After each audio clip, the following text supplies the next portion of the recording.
하나님의 말씀 보겠습니다. 요한복음 1장 14절부터 18절 말씀입니다. 요한복음 1장 14절부터 18절 말씀까지입니다.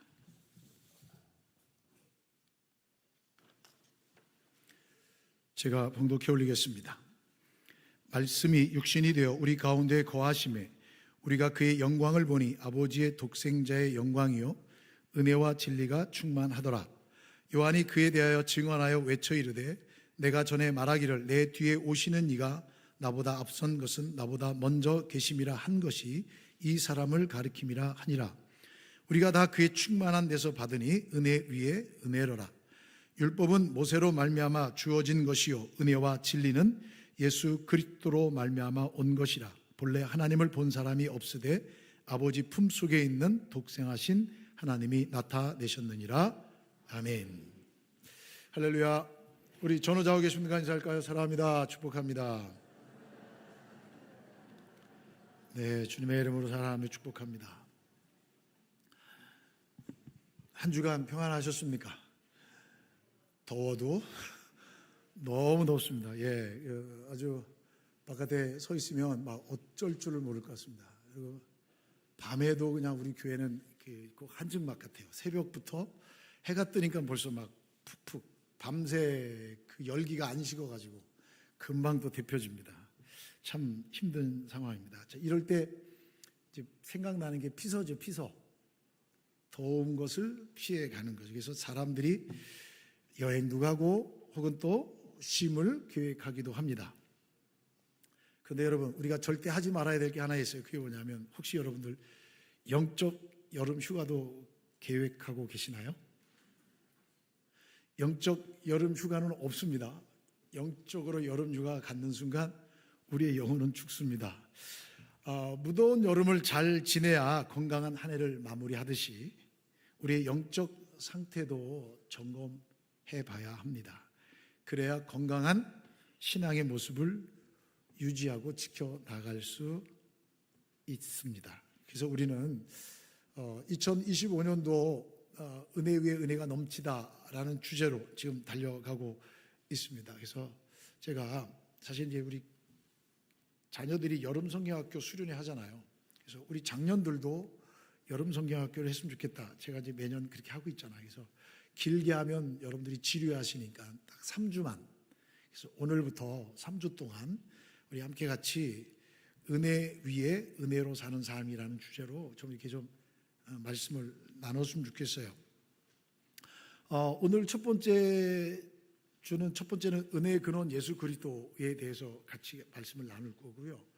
다음 주는 그 은혜로 걷는 매일의 삶이라는 주제로 다음 주 함께 또 말씀을 나눌 겁니다. 고린도후서 12장 1절부터 10절 말씀을 가지고 또 함께 나눌 거고요.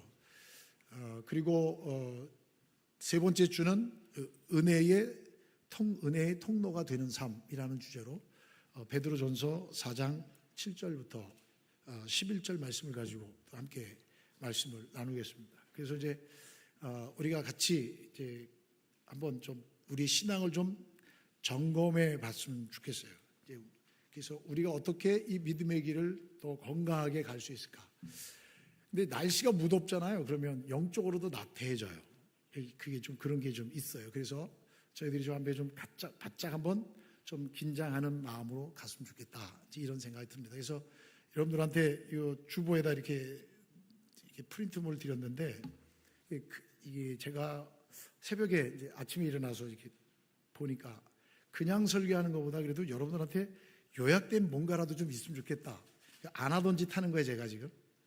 평상시에 안 하던 거 합니다. 그래서 왜 하냐? 그러면 무언가 여러분 한 분이라도 좀 유익하고 도움이 된다면 해보자. 그거 제가 해보는 겁니다. 그래서 오늘 이 프린트물은 아침에 제가 그냥 생각이 나서 그냥 만들어서 별로 이렇게 안 이뻐요. 그죠?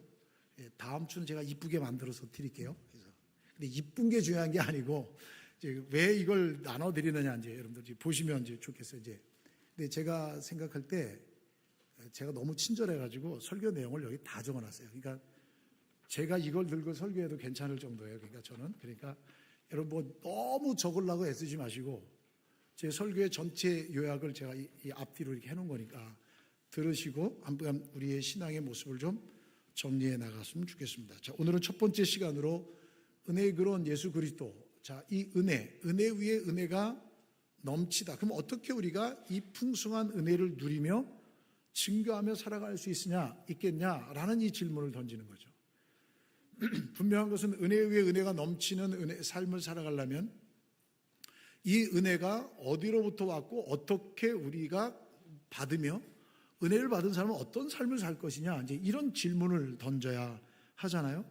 그 질문을 제가 먼저 던지고 갑니다. 그래서 그 근본이 예수 그리스도다. 이제 이게 정해놓고 가는 거예요. 16절 말씀 보세요. 우리가 다 그의 충만한 데서 받으니 은혜 위에 은혜로라, 이렇게 말씀합니다. 그러니까 사도 요한이 요한복음을 쓰면서 뭘 얘기냐면 예수 그리스도에게는 충만함이 있다, 이렇게 말하는 거예요. 지금 이 전체가. 그러니까 이 요한복음 전체의 내용도 예수님이 누구신가에 대해서 기록하고 있습니다만 이미 오늘 16절 말씀에서 예수 그리스도에게는 충만함이 있다, 가득 찼다는 얘기죠. 그래서 끝없는 샘에서 은혜가 흘러나온다. 예수 그리스도 안에서 은혜가 끊임없이 멈추지 않고 흘러나온다 라고 선언한 게 16절 말씀이에요. 16절 다시 보세요. 그의 충만한, 이 충만한 데서 이 충만한이라는 이 헬라어 단어가 플레로마라는 단어인데 이런 의미입니다. 가득 찼다. 충만이라는 것은 99% 찬 게 아니에요. 가득 차서 넘치는 거예요. 충만은 흘러 넘치는 거예요. 이 컵에 지금 물이 한 70% 차 있거든요. 이거는 충만함이라고 하지 않아요. 충만함은 이 물이 흘러 넘치는 거예요. 그게 충만함이거든요. 그리고 그래서 넘쳐 흐른다, 이런 의미고, 한이 없다. 그러니까 흘러 넘치다가 부족하면 충만한 게 아니잖아요. 그러니까 흘러 넘쳐도 부족함이 없다. 한계가 없는 풍성함을 이야기하지요. 그래서 14절 말씀에도 보면 말씀이 육신이 되어 은혜와 진리가 충만하더라. 그 예수 그리스도 안에는 뭐가 충만하냐? 은혜와 진리가 충만하다, 이렇게 말씀해 주고 있어요. 그러면 예수 그리스도 안에 충만한 것이 무엇이 있느냐, 이 말씀. 그러니까 은혜와 진리가 충만하다 그랬잖아요. 그러니까 은혜와 진리가 무엇이고 예수 그리스도 안에 있는 것이 무엇이냐라는 이 질문을 이제 던질 수밖에 없죠. 그래서 이 질문을 가지고 칼빈의 기독교 강요와 웨스트민스터 신앙 고백서를 살펴보니까 그리스도의 충만함을 이렇게 설명하고 있어요. 그리스도의 충만함, 그게 뭐냐면 모든 은혜의 원천이다, 이렇게 얘기하는 거예요. 그러니까 인간이 살아가면서 혹은 하나님이 인간에게 주시는 모든 은혜의 근원이 예수 그리스도다, 이렇게 얘기하는 거예요. 그러니까 쉬운 말로 여러분 이 말을 한마디로 정리하면 이겁니다. 예수님만 붙들고 살면 된다, 그 얘기입니다. 아멘. 여러분, 은혜 위에 은혜가 넘치다는 것은 다른 게 아닙니다. 나 복받고 맛있는 거 먹고 좋은 데 여행하고 좋은 집에 살고, 이게 은혜 위에 은혜가 넘치는 게 아니에요. 그것도 은혜 맞아요. 그걸 제가 무시하는 건 아니에요. 그거 없이 어떻게 우리가 살아갈 수 있겠어요. 그런데 그 하나님이 주신 그 은혜 위에 은혜 넘치는 것은 예수 그리스도 안에서 풍성해지는 거예요. 여러분, 날씨가 무지 덥죠, 그죠? 왜 더워요? 제가 이 기상 이 일기도 보고 예보를 보니까 우리나라에 열섬 현상이 생겼대요. 그래서 뭐냐면 이런 얘기를 해요. 쉽게 말해서 전기장판을 킨 이불 위에서 히터를 켜고 자는 거예요. 지금 이렇게 덮쳐 있다는 거예요. 이렇게. 그러니까 막 덥다는 거예요. 여기다가 습한 이게 막 공기가 밑에 올라오다가 못 오니까 빠져나가니까 그냥 막 푹푹 찐다는 거예요. 그러니까 이게 고기압이 덮치니까 이렇게 뜨겁다는 거예요. 은혜 위에 은혜가 넘친다는 건요, 똑같은 거예요. 하나님의 은혜가 풍성해지면 그 안에서 멈추는 게 아니라 이거는 퍼지게 돼 있어요. 그 얘기예요. 예수 그리스도로 만족하다, 그 얘기입니다. 그럼 여러분, 무엇이 가장 예수님에게 가득 차 있느냐? 첫째는 진리예요. 진리. 우리가 이 세상을 살아가면서 이 세상은 거짓과 혼돈으로 가득 찼어요. 세상의 모든 사람들이 지금 우리가 광고의 홍수 속에 살고 있거든요. 요즘은 택시에도 광고가 붙어 있고, 버스에도, 지하철에도, 정류장에도, 간판에도 막 광고 투성이에요. 그 왜 붙어 있어요? 이게 좋아요, 이게 만족해요, 이게 끝내줘요, 이렇게 하면 안 늙어요, 막 이렇게 하는 거예요. 이거 하면 젊어져요, 막 이렇게 되는 거예요. 그러니까 하다, 그게 아니잖아요. 그 모두에게 해당되는 거 아니고 나에게 해당되는 걸 찾아야 되는데, 세상은 사실은 거짓과 혼돈 속에 있거든요. 마치 그것이 즐거운 양 하거든요. 저도 이게 약간의 팔랑귀 현상이 저한테도 있어요. 예, 저희도 이게 좋다더라 그럼 사보는 거예요. 안 써요. 저희 집사람은 못 사게 하죠. 저는 몰래 사죠. 몰래 사서 몰래 버립니다. 근데 왜 이게 뭐냐면 이게 혹시나 해가지고 유혹되는 거예요. 근데 아니에요. 그거는 그것으로 우리는 유혹을 받는 거예요. 그런데 그리스도 안에 모든 충만함이 있다. 예수님이 근원이다. 모든 충만함의 근원이 예수님이다. 이 말은 예수님 안에는 진리가 가득하다. 즉 예수님 안에 있을 때 우리의 만족, 우리의 불안, 이 두려움이 다 해소가 된다. 그 얘기입니다. 예수님께서 마태복음 11장 28절 말씀에 수고하고 무거운 짐진 자들아 다 내게로 오라 내가 너희를 쉬게 하리라 이렇게 말씀하셨거든요. 그러니까 예수님을 통해서 하나님께로 나아갈 수 있는 길을 열어주신 거예요. 그럼 하나님께 나아가는 길을 열어주셨다는 말이 뭐냐? 인간과 하나님과의 관계를 통해 하나님의 부요함이 공급되어져서 우리는 만족해야 되는 거예요. 하나님 안에서 기쁨인 거죠. 그런데 여러분 우리는 죄로 인해 단절돼서 이 만족을 누릴 수 없는 거예요. 그러니까 우리가 그 세상에서 인간적으로 누리고 싶고 얻고 싶고 만족하고 싶고 걸 다 해도 사실 허전하고 공허한 이유는 뭐냐? 거짓과 혼돈 속에 살아가고 있기 때문인 거예요. 그래서 이런 거짓과 잘못된 위안 속에서 우리는 유혹받아서 넘어지게 되죠. 그런데 예수님 안에는 이런 것들, 세상이 주는 거짓과 혼돈 이런 것들과는 전혀 다른 참 자유를 주는 구원의 진리가 예수 그리스도 안에 담겨 있다라는 거예요. 그러니까 즉 죄에 눌려 있는 사람들 어떻게 살아야 내가 만족하고 하나님을 기쁘시게 할 수 있는지 알지 못하는 사람들, 구원에 대해서 무지한 모든 사람들이 예수님에게로 와서 얼마든지 그 해결책을 찾을 수 있다. 그 얘기예요. 그러니까 성경에도 보면 예수님을 보고 기뻐하는 거예요. 내가 메시아를 만났다. 여러분 요한복음 4장에 수가성 여인이 예수님을 만나서 예수님을 보자마자 그냥 소리치고 나가잖아요. 그죠? 그 배경 여러분 아시지 않습니까? 자, 예수님을 만나면 그 기쁨이 있는 거예요. 내가 억눌렸던 자유함이 있는 거예요. 내가 부족했던 만족함이 예수님 안에 있는 거예요. 그것이 바로 그리스도의 안에서의 충만을 얘기하는 거예요. 두 번째로 어떤 만족과 풍성함이 있느냐? 생명이에요. 생명. 요한복음 10장 10절 말씀에 내가 온 것은 양으로 생명을 얻게 하고 더 풍성히 얻게 하려는 것이라 라고 말씀해 주고요. 예수님 안에는 생명이 있어요. 생명이 가득 차 있어요. 여러분 우리의 생명은 영원하지 않아요. 그죠? 여러분 이 땅에 있는 게 영원한 게 있어요? 아무것도 없어요. 물론 여러분 우리들보다 나무가 오래 살고 우리들보다 바위가 오래됐고 뭐 그렇게 얘기할 수 있지만 여러분 모든 것은 다 유한하거든요.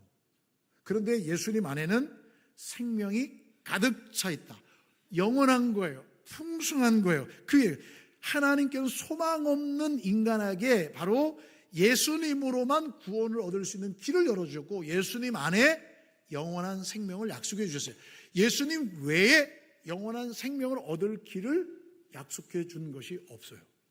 그러니까 우리가 하나님의 은혜를 경험하기 위해서는 예수님 안에 있어야 그 모든 충만으로 만족할 수 있다는데 그 충만은 바로 첫 번째는 진리가 충만하고 그 다음에 두 번째는 뭐가? 생명이 충만한 거예요. 세 번째는 뭐가 충만하면 사랑이 충만한 거예요. 여러분 이 세상에 있는 모든 사랑의 공통점이 하나 있어요. 그게 뭐냐면 조건적이에요. 조건적. 기브 앤 테이크예요. 네가 날 사랑해, 내가 널 사랑하는 거예요. 그죠? 물론 희생적 사랑도 있습니다만 그 오래 가지 않잖아요. 그죠? 이 세상의 모든 사랑은 다 조건적이에요. 그런데 예수님의 사랑은요. 로마서 5장 8절 말씀에 우리가 아직 죄인 되었을 때 그리스도께서 우리를 위하여 죽어주셨어요. 예수님의 사랑은 어떤 사랑이냐면요, 우리를 사랑하시는데 우리를 구원해 주시고 우리를 영원한 생명 가운데로 인도해 주시기 위해 자기의 생명을 내어주신 사랑이에요. 이 사랑이 예수님 안에 있는 거예요. 누가 이 일을 할 수 있겠어요? 물론 여러분, 우리 어머니들이 또 할머니들이 옛날에 그런 말 했어요. 차라리 내가 죽는 게 나아, 이렇게 말씀하시는데 대신 죽는 건 못 봤어요. 저도 부모잖아요, 그죠? 그러니까 자녀들이 아픈 것보다 내가 아픈 게 나아요. 차라리 내가 아프고 마는 게 나아요. 근데 내가 대신 아파줄 수 없거든요. 근데 예수님은 자신을 십자가에 내어 죽기까지 우리를 사랑하셔서 그 사랑을 보여주신 거예요. 이런 사랑이 세상에 어디 있습니까? 예수님 안에 이 사랑이 있는 거예요. 이 사랑 안에 거하면 하나님의 풍성한 은혜를 누리죠. 또 그 다음 뭐가 풍성하냐면 의와 거룩이에요. 의와 거룩이라는 것은요, 하나님과 우리가 연합되기 위해서는 의로워야 되고 거룩해야 되는데 우리 인간은 하나님과 연합될 수 있는 존재가 아니에요.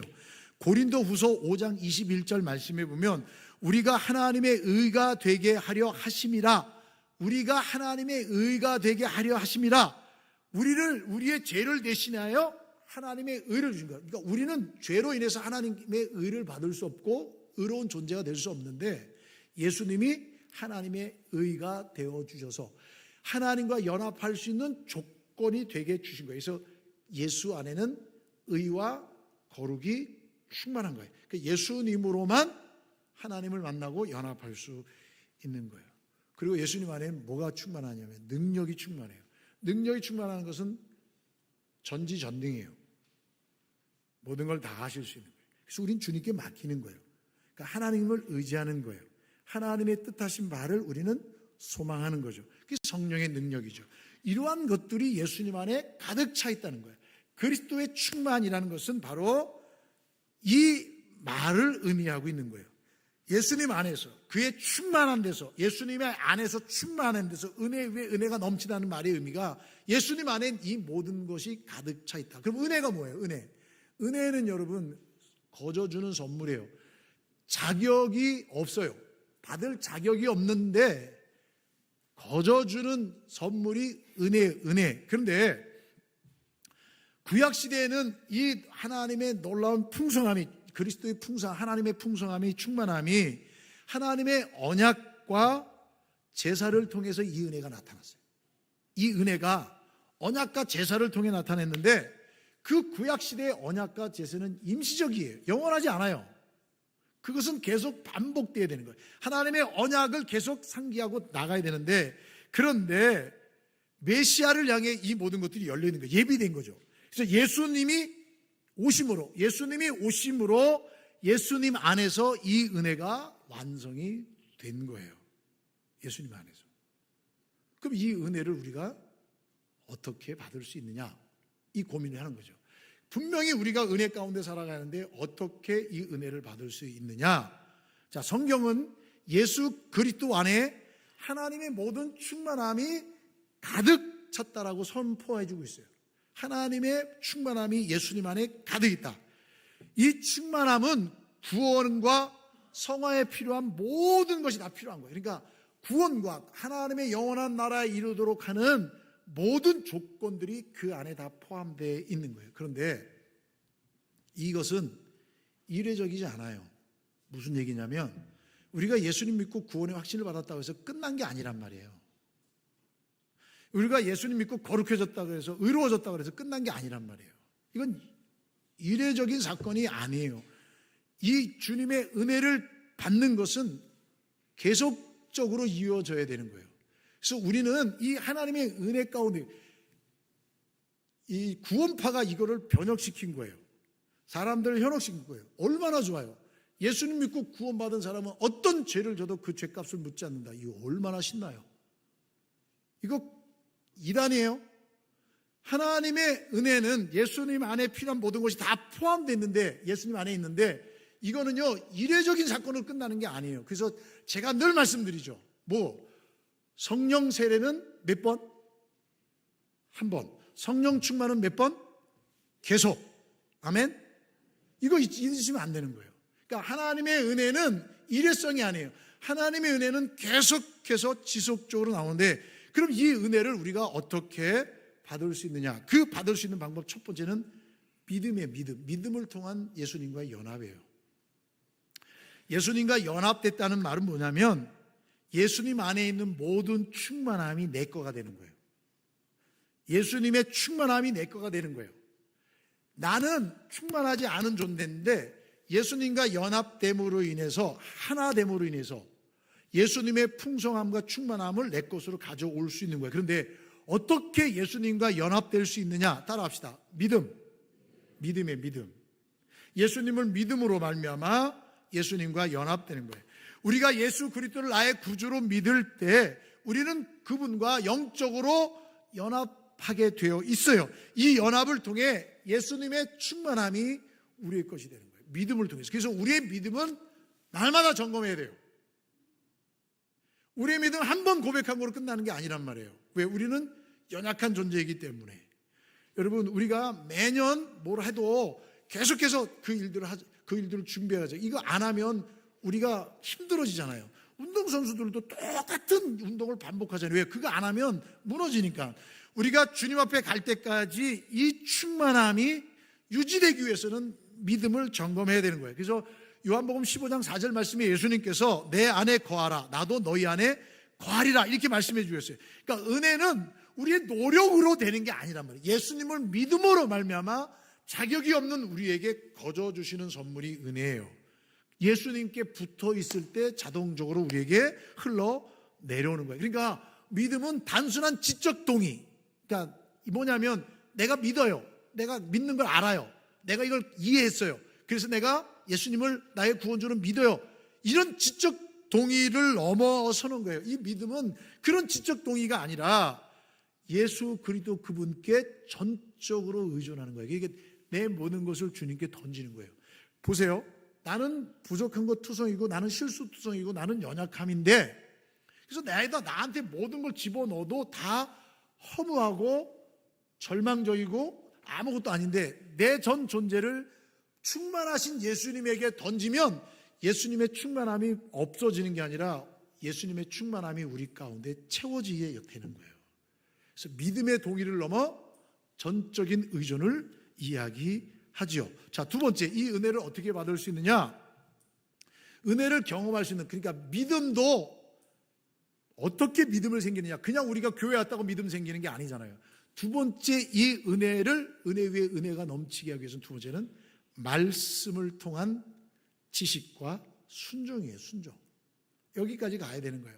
말씀을 통한 지식, 이 말씀을 통해서 예수님이 누구신가? 여러분, 이 하나님의 말씀은 예수님의 충만함, 그리스도의 충만함을 이해하고 경험하는 데 필수적이에요. 성경을 통해서 예수님에 대해 설명해 주고 있다는 얘기예요. 성경을 통해서 예수님이 누구신가를 얘기해 주고 있다는 얘기예요. 그러니까 말씀은 예수님에 대한, 예수 그리스도에 대한 지식을 제공해 줘요. 예수님이 어떤 분이신가, 그리고 우리의 마음과 생각을 변화시키는 게 말씀의 능력이에요. 그래서 우리를 의의 길로 인도해 주시는 거예요. 그러니까 말씀을 통해서 우리가 깨닫고 그 말씀을 통하여 순종할 때 하나님의 은혜를 경험할 수 있게 되는 거예요. 예수 그리스도 안에서. 그럼 우리가 하나님의 은혜를 경험하려면 누구를 알아야 된다고요? 예수님을 알아야 되는데, 예수님과 연합돼야 되는데 어떻게 연합돼요? 말씀을 통해서만, 그 말씀을 통해서만 예수님이 누구신가에 대해 깨달을 수 있다는 거예요. 그 말씀에 순종하는 삶은 그리스도의 충만이 우리 안에서 역사하도록 내 마음의 문을 열어놓는 거예요. 말씀에 순종한다는 개념은 내가 그렇게 하겠습니다, 이게 아니라 주님 제가 할게요, 제가 한다니까요. 이거 순종 아니에요. 여러분, 부모에게, 엄마에게 야 청소 좀 해라. 알았어요. 야 빨리 좀 해라. 알았다니까요. 야 청소 좀 해라. 알았어요, 내가 할게요. 한다니까요. 할게 지금. 이거 순종이 아니에요. 이건 반항이고 앙살의 앙살. 맞아요, 틀려요? 맞죠? 순종은 그런 과정이 없어요. 그냥 따라가는 거예요. 여러분, 다시 말씀드려서 말씀의 순종은 내가 하나님의 말씀에 순종하겠습니다, 의지적 결정으로 순종하는 게 아니라 성령께서 내 안에 들어오셔서 역사하도록 내 마음의 문을 열어놓는 거예요. 그게 순종이에요. 하나님, 나를 주님의 뜻대로 데려가십시오. 주님, 나를 주님의 뜻대로 운영하십시오. 주님, 나를 주님의 뜻대로 역사해 주시라고 문을 열어놓는 게 그게 순종이에요. 내가 기도하겠습니다, 내가 봉사하겠습니다, 이게 순종이 아니라고요. 그거는요, 그 다음에 나오는 반응이라는 거예요. 요한복음 15장 7절 말씀에 너희가 내 안에 거하고 내 말이 너 안에 거하면 무엇이든지 원하는 대로 구하라, 그리하면 이루리라. 이것은 내가 예수 믿으면 구하면 다 준다, 그 얘기가 아니라 내가 주님 안에 있고 주님 안에 내 안에 있으면 주님의 충만함이 내 안에 들어오기 때문에 주님에게는 못하실 게 없어요. 능력이, 완전한 능력이 있으시니까 다 할 수 있다는 얘기예요. 주님이 우리 가운데 거할 때 그분의 충만함이 연결되는 거예요. 그래서 말씀을 묵상하고 배우고 적용하는 것, 따르는 것, 이것이 바로 예수님의 충만한 삶과 통합되는 아주 중요한 과정이에요. 그래서 믿음, 어떻게 은혜를 받아요? 믿음으로 연합되고 말씀을 깨닫고 순종하는 거예요. 말씀의 지식과 순종을 통해서 이 풍성한 은혜를 경험할 수 있어요. 세 번째로, 이 은혜를 어떻게 우리가 받을 수 있느냐? 성령의 내주하심이에요. 성령의 내주하심. 성령님이 내 안에 와 계시는 거예요. 그리스도의 충만은 성령님을 통해 성도들의 심령 안에 실제 존재하십니다. 아멘. 성령님을 통해 우리 안에 실제 존재하시는 거예요. 요한복음 14장 23절 말씀에 예수님께서 사람이 나를 사랑하면 내 말을 지키리니 내 아버지께서 그를 사랑하실 것이요 우리가 그에게 가서 거처를 그와 함께 하리라. 거처를 그와 함께 하리라. 성령님께서, 하나님과 예수님이 같이 우리 안에 들어와서 내주에 계신다라고 말씀해 주고 있어요. 그러니까 성령님이 내 안에 내주에 계심으로 우리는 하나님의 풍성함과 충만함과 성품에 동참하게 되는 거예요. 참여하게 되는 거예요. 그래서 은혜를 경험하죠. 하나님의 풍성한 은혜가 우리 가운데 넘쳐 흐르는 거예요. 그게 은혜 위에 은혜가 넘치는 거죠. 또 에베소 5장 18절 말씀에 술 취하지 말라, 이는 방탕한 것이 오직 성령으로 충만함을 받으라. 성령으로 충만함을 받으라. 여기서 말하면 충만, 날마다 성령을 충만함을 받으라. 현재형이잖아 이게. 그러니까 이 말은 뭐냐면 어제 성령의 은혜를 경험하고 충만했다면 오늘 어제 거로 마치 저축한 걸 빼먹듯이 사는 게 아니라 오늘도 충만한 은혜 가운데 살아야 한다라는 거예요. 그러니까 즉 그리스도인의 삶에서 지속적으로 추구해야 할 성품이 뭐냐? 성령 충만이에요. 성령 충만이에요. 내가 요즘 좀 신앙생활에 재미가 없네요. 목사님, 제가 의욕이 없네요. 죄송하지만 그 얘기 뭐냐면 이런 얘기예요. 목사님, 제가요 예수님 의지하지 않고 사는 거예요. 이렇게 얘기하는 거랑 똑같은 거예요. 주님, 왠지 모르는데 제 마음속에 뭔가 좀 소원함이 들었는데요. 이건 누군가가 잘못해서 그런 것도 있을 수 있지만 원칙적으로 따져보면 주님이 그 안에 계심을 모르고 있는 거예요. 그러니까 그런 불안과, 왜요? 예수님 안에 모든 만족이 다 있다 그랬잖아요. 그러니까 만족이 다 있다는 얘기는 내가 어려움이 없다, 고난이 없다, 아픔이 없다, 괴로움이 없다는 얘기가 아니에요. 그러한 상황 속에서도 예수님과 연결되고 하나님과 연결되니까 만족한 거예요. 그런 것들이 내 삶의 신앙의 유익들을 없애지 못하는 거예요. 그래서 은혜 위에 은혜가 넘친다는 것은요, 이것은 계속해서 흘러 넘치는 하나님의 축복이 되는 거예요. 그리고 우리가 말씀을 통해 하나님을 경험하고 믿음을 통해 그분과 연합될 때 할지라도, 여러분 연합될 때 할지라도 하나님의 은혜가 우리 가운데 흘러 들어오게 하는 통로가 있어야 될 거 아니에요. 흘러 들어와요. 연합이 됐는데 따로 있으면 안 되잖아요. 엄마와 아기가 탯줄로 연결되어 있듯이 연결되어 있는 뭔가 있어야 되는데 그 연결되는 하나님의 충만함을 내 것으로 가져올 수 있게 하는 통로가 뭐냐? 따라합시다. 기도의 기도. 말씀이 있고 믿음이 있다 할지라도 하나님과 교제함으로 인해서 주님과의 충실한 긴밀한 교제를 통해서 하나님의 그리스도의 충만을 구하고 받는 통로가 기도의 기도란 말이에요. 이 기도를 통해서 이 풍성한 은혜를 경험할 수 있는 거예요. 이 기도를 통해서 우리의 필요를 하나님께 아뢰기도 하고, 우리가 이 기도를 통해 하나님의 뜻을 구하고, 이 기도를 통해서 그분의 임재하심을 경험하게 되면 은혜 위에 은혜가 넘치게 되는 거예요. 여러분, 예수 믿는 사람들 가운데 가끔은 좀 변했어요? 그럴 때도 있잖아요. 본인의 신앙 상태는 본인이 가장 잘 알거든요. 내가 요즘 내가 왜 이렇게 무력해졌지? 내가 왜 이렇게 짜증이 많아졌지? 내가 왜 이렇게 불안하지? 내가 왜 이렇게 기쁨이 없지? 내가 왜 이렇게 겸손하지 않지? 내가 왜 이렇게 좀 사람들한테 이렇게 나대지? 이유는 한 가지예요. 은혜 위에 은혜가 넘치지 않아서 그런 거예요. 다른 거 없어요. 다 모든 근원은 어디예요? 예수 그리스도가 모든 은혜, 모든 것의 원천이 된다는 사실을 요한 사도는 말씀해 주고 있는 거예요. 그러므로 끊임없이 기도하고 하나님과의 관계를 깊이 할 때 주님의 충만한 은혜가 우리 가운데 흘러 넘치는 거예요. 제가 아까도 얘기했잖아요. 충만함은 달랑달랑한 게 아니라 흘러 넘치는 거예요. 흘러 넘쳤다고 해서 부족한 게 충만이 아니에요. 계속해서 하나님으로부터 공급되는 풍성함이 있게 되는 거죠. 그리고 성찬이죠. 성찬은 제가 성찬 예식 때 계속 말씀드리면 이거 상징이잖아요. 예수 그리스도와 내가 연합되었다는 그것을 의미하죠. 이걸 통해서 어떻게 왜 연합돼? 어떻게 예수님이 나를 위해 십자가에 죽으시고 내 죄를 씻어 주시고 그래서 내가 내 모든 죄가 용서됨으로 하나님과 함께 연합됐다는 것을 보여주는 상징적 의미가 성찬식이잖아요. 그죠? 그 성찬식을 통해서 내가 영원한 하나님의 백성됨을 기억하게 하는 것이죠. 이 은혜 위에 은혜를 경험한 사람들이 그러면 어떤 삶을 살아야 돼요? 잘 생각해 보세요. 우리가 하나님의 은혜 가운데 거하고 싶어요. 하나님의 풍성함 속에 있고 싶어요. 근데 여러분, 은혜 위에 은혜가 뭐예요? 여러분, 은혜 위에 은혜라는 말이 뭐예요? 이것은요, 계속해서 주어지는 거예요. 이건 한 번 주고 찔끔 주고 마는 게 아니에요. 파도처럼 밀려오는 은혜예요. 여러분, 하나님의 은혜 위에 은혜가 넘치다는 것은요, 그냥 찔끔찔끔 주는 게 아니란 말이에요. 이것은요, 계속해서 주어지는 거, 풍성해 주어지는 것인데, 은혜가 가지고 있는 특별한 성격이 하나 있어요. 그게 뭐냐면, 따라합시다. 은혜는 흘러간다. 아멘?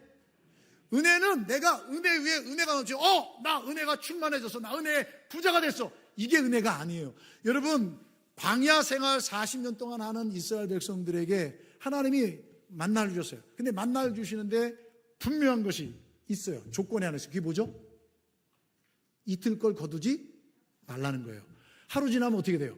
벌레 생겼단 말이에요. 물론 안식일 전날은 이틀 걸 거뒀지만 여러분, 평상시에는 하루 거 당일 거만 거두게 돼 있단 말이에요. 무슨 얘기입니까? 은혜는, 하나님의 은혜는 내 안에 머무는 게 아니라 흘러가게 돼 있어요. 왜요? 하나님께서 은혜 위에 은혜가 넘친다는 것은 하나님이 폭포수와 같이 밀려드는 파도와 같이 하나님께서 마음껏 부어주시기 때문에, 그러므로 은혜 받은 성도들의 삶은요, 첫 번째, 정체되지 않고 끊임없이 예수 그리스도를 닮아가는 성화의 삶을 살아요.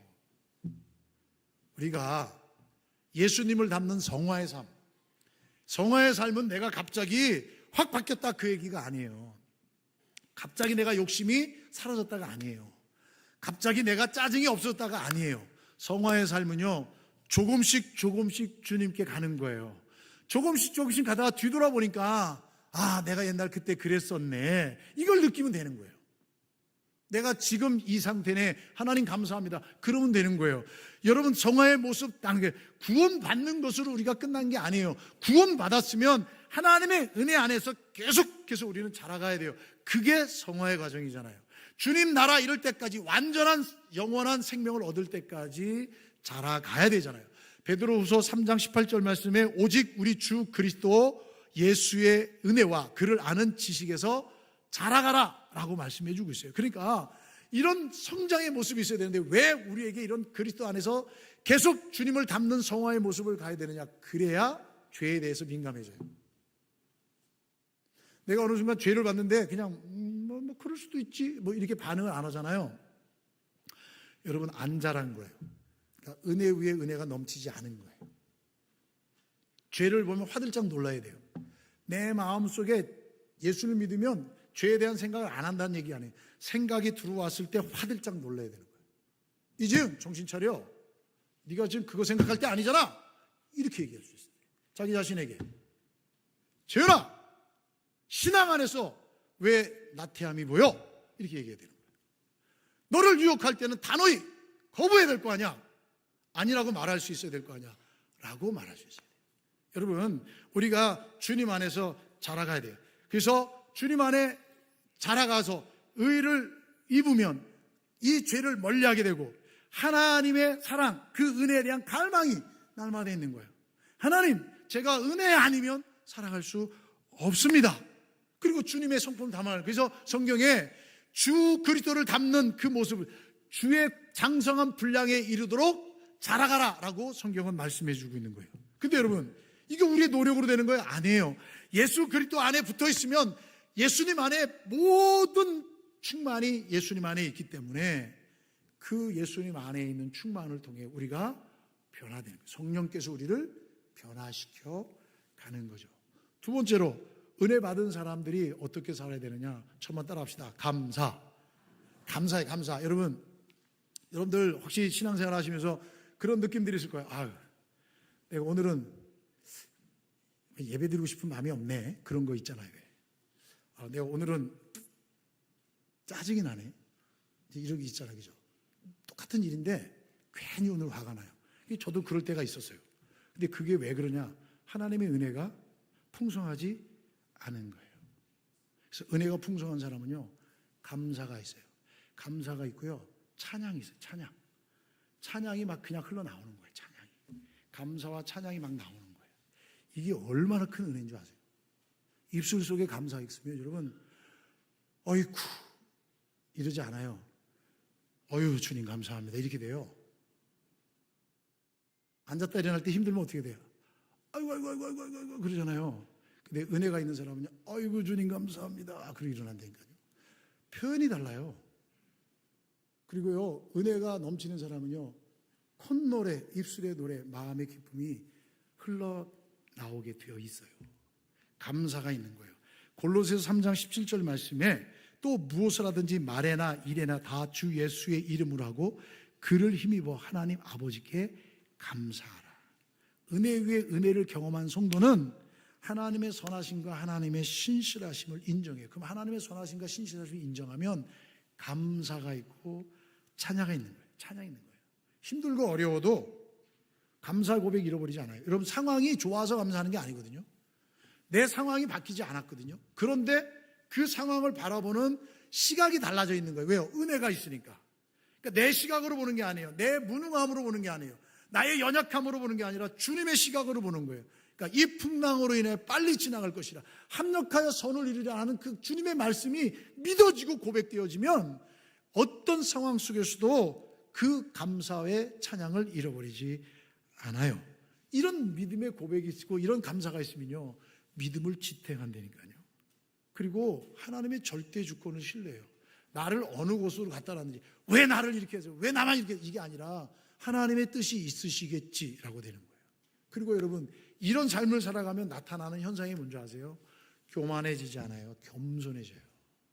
사람이 겸손해져요. 여러분, 목소리가 커졌다는 얘기는 교만해졌다는 얘기입니다. 다른 거 없어요. 예수님 안에서 다 되는데 뭘 내가, 그죠? 진짜 여러분 힘 있는 사람은요, 외유내강이에요. 외유내강. 내강 외유는 여러분 사실은 아니에요.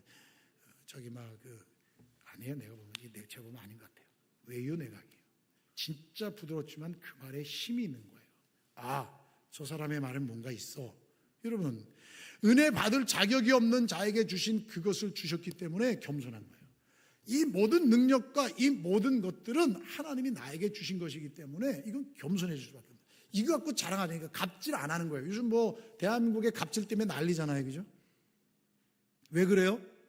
뭐나 된 것처럼 사람 위에 사람 없고 사람 아래 사람 없다. 이게 맞는 말이잖아요. 그죠? 하나님께서 우리 모두에게, 예수님께서 대통령을 위해서 죽으셨나요? 우리 모두를 위해 다 죽어주셨지. 그렇잖아요. 예수님 무슨 국회의원들을 위해 죽어주셨나요? 아니에요. 우리 모두를 위해 죽어주신 거거든요. 근데 이게 예수 믿는 사람이 어느 곳에서든 있어야 되는데 겸손해지요. 야고보서 4장 6절 말씀에 하나님이 교만한 자를 대적하시되 겸손한 자에게는 은혜를 주신다 하였느니라 라고 말씀해 주고 있어요. 여러분, 자신을 늘 무능한 존재로 고백하면 하나님이 은혜 위에 은혜를 더하여 주시는 거예요. 그럼 이렇게 살면 어떤 현상이 나타나면 더불어 살아가기 때문에 섬겨요. 다른 연약한 사람들을 도우려고 해요. 왜요? 이 은혜는 흘러가게 되어 있다니까요. 이 은혜는 머물러 있지 않아요. 하나님이 주신 은혜와 축복은 은혜 위에 은혜가 넘치는 삶은요, 우리 거로만 갖고 있지 않아요. 이거 흘러가게 돼 있어요. 흘러가게. 그럴 때 하나님의 놀라운 역사가 얼마나 큰지 알아요. 근데 물론 여러분, 이 은혜를 경험하는 걸 방해하는 요소가 신앙생활에도 있어요. 첫 번째는 뭐냐면, 그 신앙생활 요소는 뭐냐면 율법주의. 율법주의는 다른 게 아니라 뭐냐면 행위로, 은혜를 행위로 대체하는 거예요. 내가 이렇게 하면 하나님 나에게 복 주실 거야. 이거 여러분, 은혜를 경험하는 방해 요소입니다. 내가 새벽기도 열심히 하면 하나님께, 물론 여러분 우린 그거 해야 되는데 실제적으로 여러분 그게 뭐냐면 지성이면 감천에서 나온 거예요. 그거. 우리는 하나님을 감동시킬 만한 사람이 아니에요. 하지 말란 얘기가 아니에요. 하세요. 그런데 뭐냐면 하나님이 주신 은혜 가운데 반응하세요. 그게 너무 중요한 거예요. 예배도 마찬가지예요. 성경 읽는 것도 마찬가지예요. 기도하는 시간도 마찬가지예요. 여러분들의 마음속에서 하나님이 주신 것으로, 그래서 여러분 이거를 율법주의로 이렇게 해야 되니까, 나 이 정도 했으니까 됐어. 그럼 어떻게 되냐면, 나 예배 드렸으니까 다 된 거야. 이렇게 된다고요. 나 오늘 봉사했으니까 된 거예요. 나 헌금 드렸으니까 된 거야. 이렇게 된다는 거예요. 근데 여러분, 우리의 매 순간 하나님의 은혜가 아니면 어떻게 살 수 있어요? 그게 아니잖아요. 그러니까 이 하나님의 은혜를 경험한 방해 요소가 분명히 있어요. 두 번째는 뭐냐면, 아까 겸손한 사람이 은혜를 경험한다 그랬잖아요. 교만이에요, 교만. 교만은 뭐냐면 하나님의 은혜 없이 살 수 있다는 생각이에요. 나 하나님의 은혜 없이. 요즘 여러분 많은 사람들이 교만해졌어요. 왠지 아세요? 능력이 생겼거든요. 제가 가끔 그런 생각을 해요. 죄송합니다. 저희 집 알부자예요. 알부자. 그러니까 근데 제가 어렸을 때 제일 먹고 싶었던 게 뭐냐면 햄이에요. 햄. 그 다음에 제가 제일 먹고 싶었던 반찬이 뭐였냐면요, 소고기 장조림이에요. 장조림. 진짜 먹고 싶었어요. 맛있잖아요. 근데 제가 지금 먹고 싶으면 사 먹으면 되잖아요. 그치? 햄을 먹으면 제가 감동을 한다니까요. 이제 건강 때문에 안 먹지만 햄을 먹으면 감동, 장조림 먹으면 감동. 와, 내가 이거 사 먹을 수 있네. 감동을 해요. 근데 여러분, 진짜 하나님 앞에 감사하는 거예요. 그때 하나님 고맙습니다. 하나님 감사합니다. 제가 제 새끼한테 이거 사줄 수 있어서 감사합니다. 제가 먹고 싶을 때 먹을 수 있어서 감사합니다. 여러분, 교만은 하나님의 은혜를 방해합니다. 매 순간 하나님의 은혜로 살아가십시오. 또 한 가지 방해 요소가 있어요. 그게 뭐냐면요, 이 삶의 쾌락을 쫓으면 은혜를 잃어버려요. 다른 거예요. 운동도 너무 과하게 빠지지 마세요. 저 장기 굉장히 좋아하거든요. 우리 장로님 집사님들, 제가 장기 잘 뒀습니다. 장기를 끊었어요. 제가 왜 끊었냐면, 기숙사에서 형님들하고 장기 두면 지는 사람이 1,000원씩 내서 간식 사 먹었거든요. 그러니까 이기려고 막 수를 쓰는 거예요. 근데 하나님께 약속한 시간이 10시마다 기도하는 시간 가졌어요. 근데 10시에 가서 강당에 가서 무릎 꿇고 딱 기도하는데 상이 뛰고 말이 뛰는 거예요. 그래서 제가 내려와가지고 30분 동안 고민하다가 내려왔어요. 기도가 안 되는 거예요. 그래서 형님들한테 그랬어요. 형님, 우리 오늘부로 장기 그만둡시다. 왜?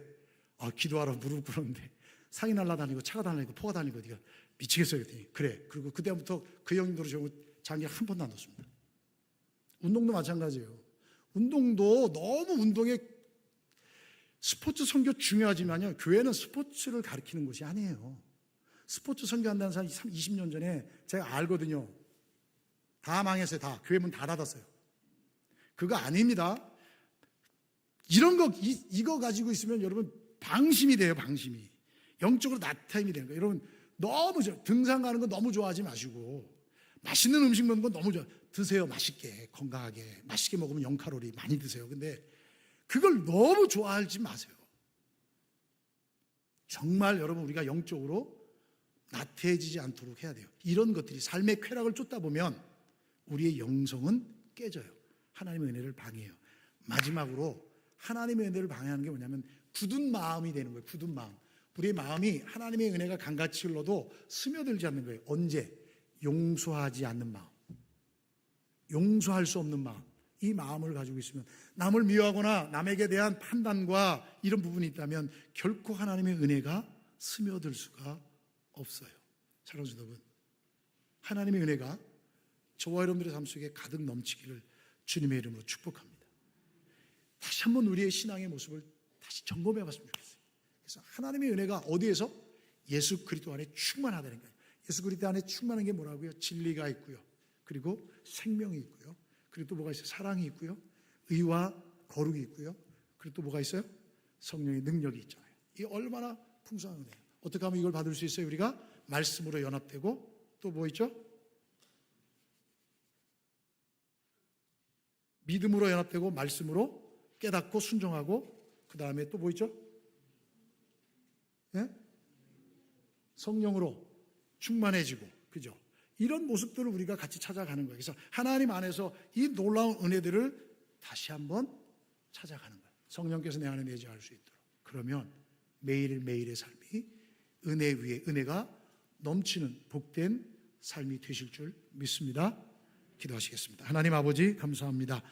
하나님의 놀라우신 은혜가 우리를 통해 멈추지 않게 하시고 흘러가는 역사가 있게 도와주시되, 충만한 은혜가 우리 모든 성도들의 삶 속에서 경험될 수 있도록 주 예수님과의 긴밀한 관계 속에서 연합되고 하나 되어서 하나님의 풍성하심을 누릴 수 있는 우리 모두 되게 하여 주시옵소서. 예수님의 이름으로 기도하옵나이다. 아멘. 우리 자리에서 다 일어나셔서 찬송가 304장 함께 찬양하시겠습니다.